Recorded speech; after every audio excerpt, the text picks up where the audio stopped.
Asheville, North Carolina, East Tennessee State against Appalachian State.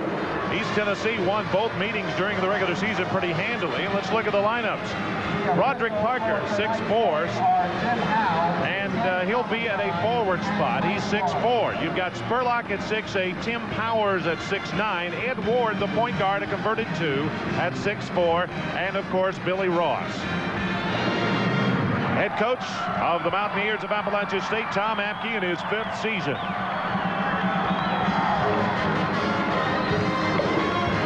Teams are in their huddle. Let's look at the lineup for East Tennessee State.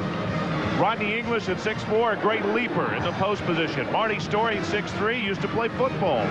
Glenn at Clemson University. Darrell Jones at 6'8" will be in the post position. And then, of course, Mr. Jennings, we talked about him. Major Gear at 1 guard. Appalachian State, the 2nd straight year in the finals. They've lost 5 straight games, however, to East Tennessee State. Among those last year, pretty handily.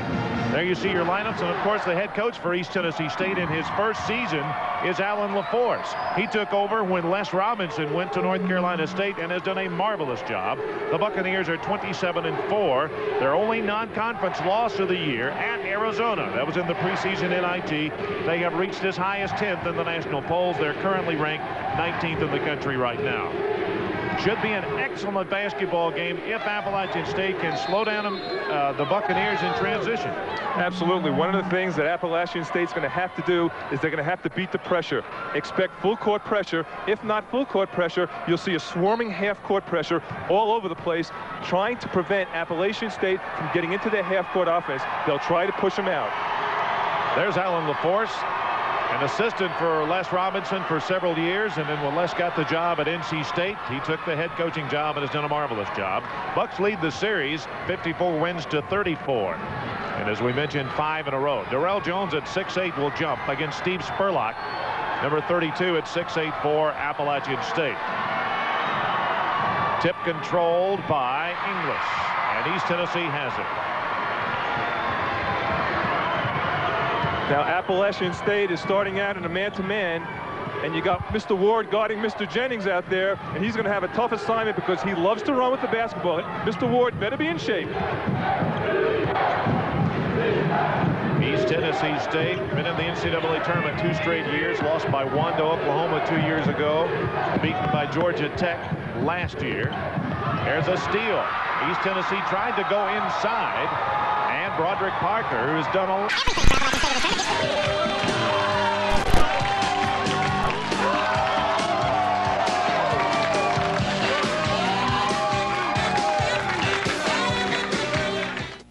for your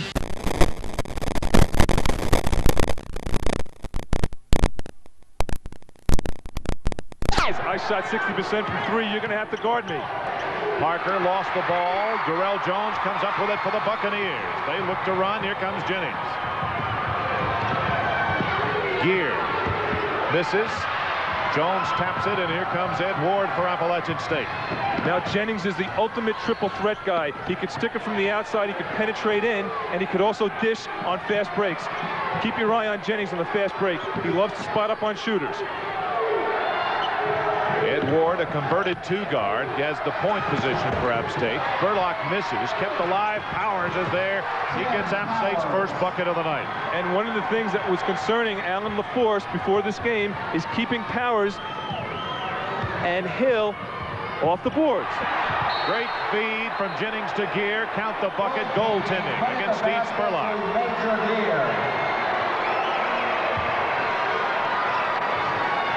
Spurlock, during the regular season, as we take a look at his goaltend, averaged almost 19 a game. Great bounce pass by Mr. Jennings, always looking for the openings. He's great at going at seams. 5-2, Buccaneers with an early lead. Ward drops it to Powers, and he's rejected but fouled by Marty Story.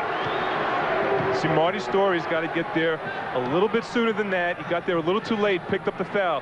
Thought the right thing with the weak side defense, but you can't swing your arms like that because you're going to get called for the foul. And this is something to be concerned about by Alan LaForce because they're doing their thing. They're going right to their strength, which is the inside game, and Powers is the guy to do it. He's excellent under the basket, goes up strong with 2 hands. Powers is a good free throw shooter, 72%. His team, however, not. Only 62% on the year. He hits the first, and it's a 5-3 ball game. East Tennessee is going to try to get into their full court pressure. One of the advantages they have is that they have a lot of depth. They can rotate guys in, and they're going to try and pressure the guards in the backcourt. Powers has all 4 points for the Mountaineers. It's a 1-point Buccaneer lead as Jennings runs the offense. Now they run a motion offense, but it's a brush offense where they don't set picks. They think they're quicker that way. Darrell Jones, not usually an offensive threat, but made a nice move to the bucket. Well, that's the motion offense. They keep the court spread very nicely. Spacing's the key there. That's why Jones had a clear layup that time, because the court was spread so wide. Broderick Parker against Marty Story. Powers flips it to Billy Ross, and there's a holding foul against Major Gear of East Tennessee State. That'll be his first and the team's second foul. You'll notice the way East Tennessee plays defense, that they foul a lot. And there's a method to that madness. They like to be aggressive, kind of like the old Georgetown teams, and they pick up a lot of fouls that way. Powers missed the shot. Rebound, Darrell Jones. Jennings clears it up quickly. Gets it to Gear. Darrell Jones. Jones is 2 out of 2.